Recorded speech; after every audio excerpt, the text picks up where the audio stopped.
많은 이들이 예수 믿는 자가 성령 받는 것을 당연하게 여깁니다. 물론 그렇습니다. 그러나 우리는 그것이 얼마나 큰 복인지를 먼저 분명히 알아야 합니다. 성령을 받는다는 것은 그것을 단지 육신의 유익과 연결시켜 생각하기에는 너무나도 위대한 일입니다. 성령을 받는다는 것은 하나님의 영원한 생명의 힘을 갖는 것을 의미합니다. 진리를 통해 우리가 알게 된 것은 우리가 생명이 필요한 존재이며 그러면서도 생명의 부족에 시달려온 존재라는 것입니다.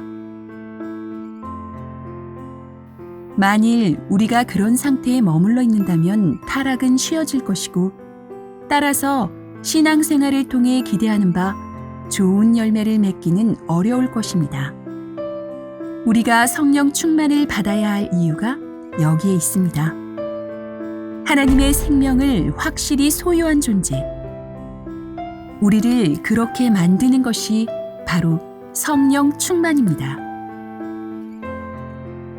이스라엘 사람들에게 있어서 생명 유지의 요소로서 무엇보다 중요한 것은 물이었습니다.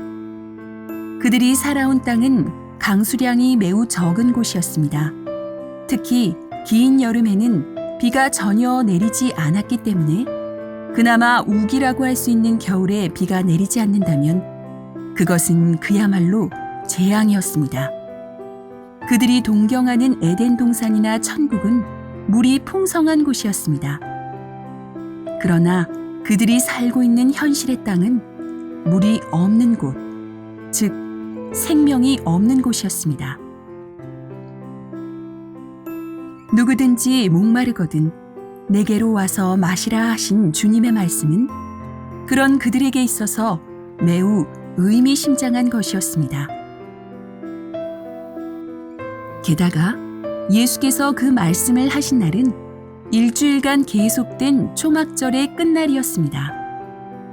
가을 수확을 마무리한 후 이스라엘 사람들은 초막을 짓고 그 안에 거하면서 그들의 조상들이 과거 애굽에서 나와 광야에서 생활하던 때를 기억했습니다.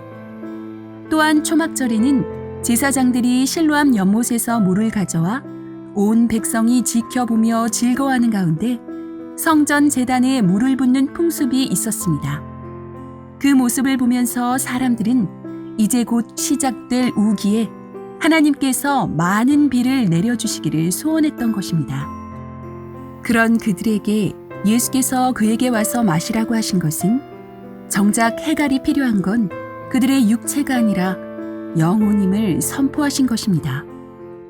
주님은 성경에 기록된 물에 대한 모든 말씀이 바로 그를 믿는 자에게 부어주실 성령을 가리키는 것이라고 전제하시면서 나를 믿는 자는 성경의 이름과 같이 그 배에서 생수의 강이 흘러나리라 하고 말씀하셨습니다.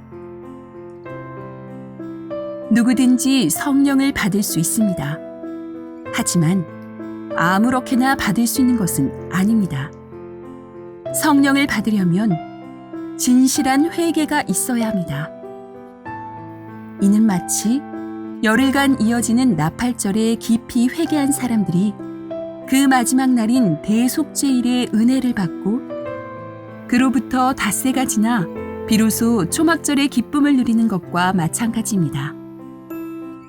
성령을 받으면 영적으로 도움이 되고 그러면 육신도 잘 되겠지 하는 얄팍한 생각으로 성령을 구해서는 안 됩니다.